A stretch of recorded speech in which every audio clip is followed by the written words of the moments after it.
Olá, pessoal. Continuando então a nossa saga, né, com os antibióticos, a gente vai falar das cefalosporinas. Cefalosporinas são divididas então aí em 5 gerações.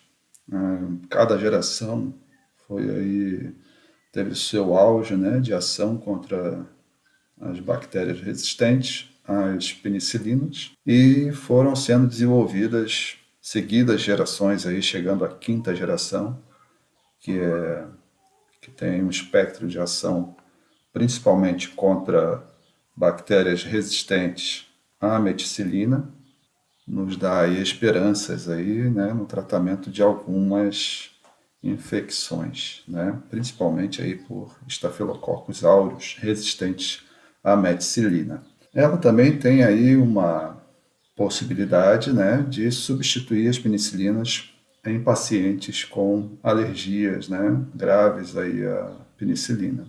Porém, em pacientes com alergia a cefalosporinas também podem ter reações aí graves de hipersensibilidade, sendo penicilina ou cefalosporina, se for a primeira dose, sendo o paciente já sensível à penicilina, vai fazer a primeira dose de cefalosporina, tem que se ter cuidados aí especiais, né, com esse paciente, a observação, né, e a administração por pessoas habilitadas e capazes de socorrer essa pessoa imediatamente, né, após a sua, ou em um ambiente, né, habilitado para socorrer essa pessoa em caso de reação alérgica. Por isso, algumas vezes as unidades básicas se negam a administrar, né, dependendo aí do histórico do paciente, administrar a penicilina ou a cefalosporina, sendo ela a primeira dose. E se faz isso lá, se encaminha o paciente para fazer lá no PA, né? Porque lá eles têm condições de atender aí uma possível reação de hipersensibilidade. A cefalosporina de primeira geração, ou as duas de primeira geração, a gente pode citar aqui a cefazolina e a cefalexina, são indicadas aí contra espécies gram-positivas, né? O Proteus mirabilis, a Escherichia coli e a Klebsiella pneumoniae, que provoca aí, claro, a pneumonia, né? E também infecções do trato urinário. São agentes aí sensíveis, né, a muitas beta-lactamases, então, como, né, são de primeira geração, aí já tem um certo período aí de uso e com certeza muitas beta-lactamases foram aí sendo produzidas, né, pelas bactérias para que fossem combatidos, né, a cefazolina e a cefalexina por essas bactérias. A Klebsiella pneumoniae tem aí uma possibilidade de degradar aí, né, a cefazolina e a cefalexina. Tem aí uma ação mais forte e poderosa aí contra as beta-lactamases aí da Klebsiella pneumoniae, o que dá uma certa vantagem, né, para a primeira geração aqui de cefalosporinas. A beta-lactamase estafilocóxica, o mesmo acontece com a beta-lactamase estafilocóxica, né, que é aí atacada por essas duas medicações da primeira geração. Tanto a cefalexina quanto a cefazolina são utilizadas aí geralmente para tratar infecções de pele e tecidos moles, né? E aí quando a gente fala tecidos moles, aí entra quase o corpo inteiro, né? Cefazolina também é utilizada aí para fazer o pré-cirúrgico, né? Para evitar infecções pós-cirúrgicas. A segunda geração, a gente tem aí também a cefuroxima, a cefotetana e a cefoxitina. São nomes difíceis aí. Eu também tenho dificuldade para falar esses nomes. Se não estiver lendo, é melhor. Agora, quando vai ler, dá aquela embrulhada ali nas letras que. Né? Bom, Indicações.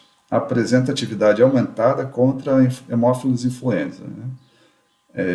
Utilizada aí no tratamento de pneumonia contraída na comunidade. Então, a cefotetana e a cefoxitina exibem atividade aumentada também contra bacterióides, aí, né?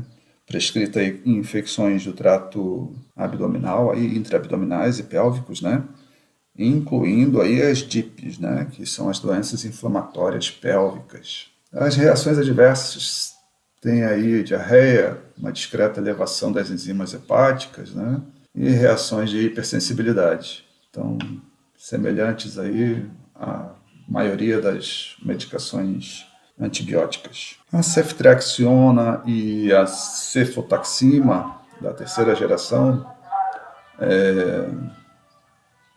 está passando o carro do ovo, são altamente ativas contra a Escherichia coli, a Klebsiella, o Enterobacter serratia, Citrobacter, a Neisseria e o Haemophilus influenza. Então aí ampliou bastante, né, a ação aí a ceftriaxona e a cefotaxima são muito utilizadas mesmo, né? A terceira geração aí de cefalosporinas tem uma ação mais ampla, né? Tem a boa atividade aí contra os Streptococcus pneumoniae, basicamente muito utilizada aí para tratar a pneumonia comunitária, né? E também a meningite comunitária.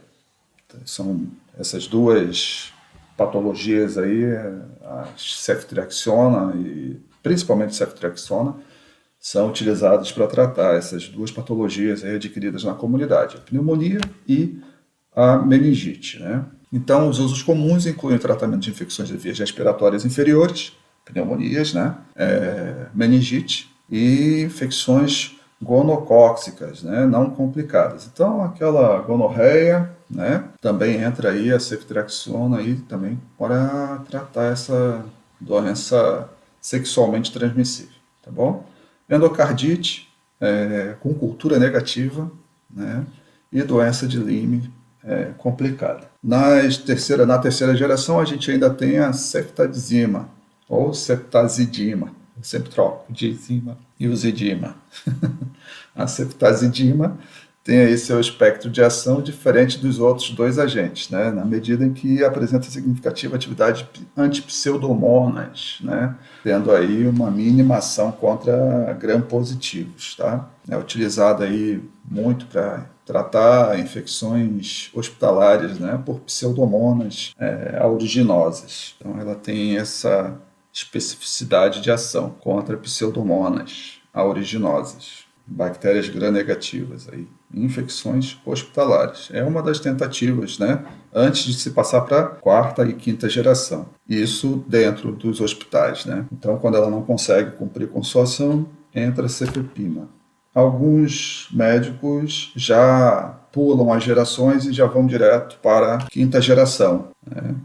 Então, eles pulam direto para ceftarolina ou para o ceftobiprol. Porém, na quarta geração, a gente tem aí uma ação da cefepima com bastante atividade contra a Neisseria, né?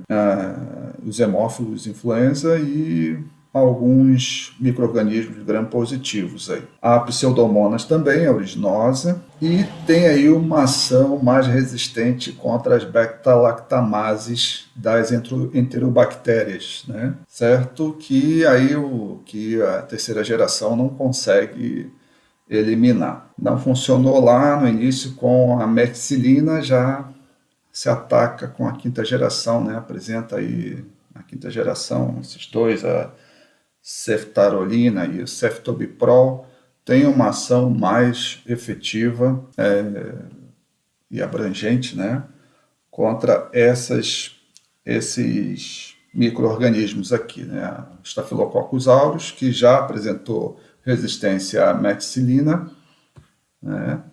E também que já teve resistência à vancomicina, porque lá, né, teoricamente, se trataria primeiro com methicilina, não teve sucesso, se passa para vancomicina, não teve sucesso, se passa para ou a quinta geração, né? Ceftarolina ou ceftobiprol. Tá? O ceftobiprol já é mais recente, aí, 2005, 2004 foi aí o início do seu uso. Ainda tem países que não usam ceftobiprol, tá? Nossos vizinhos aqui argentinos já usam, a gente também aí está engatinhando nesse uso aí do ceftobiprol, tá vendo? Então, tem aí 15 anos de descoberta dele e ainda estão estudando e vendo aí a ação desse e as reações adversas, né, dessa medicação, tá? Mas aí tem ação aí contra Moraxella catarrhalis, o Haemophilus influenza, né? E outras cepas aí que expressam aí, ou que seja, que produzem aí a beta-lactamases, né? Inconveniente tem que ser administrado aí por administração intravenosa, né? Administração IV. Tem ação aprovada aí no tratamento da pneumonia, também adquirida na comunidade, e infecções de pele. Então é isso. Vamos passar para a próxima aula. Fiquem atentos aí a postagens, tá bom?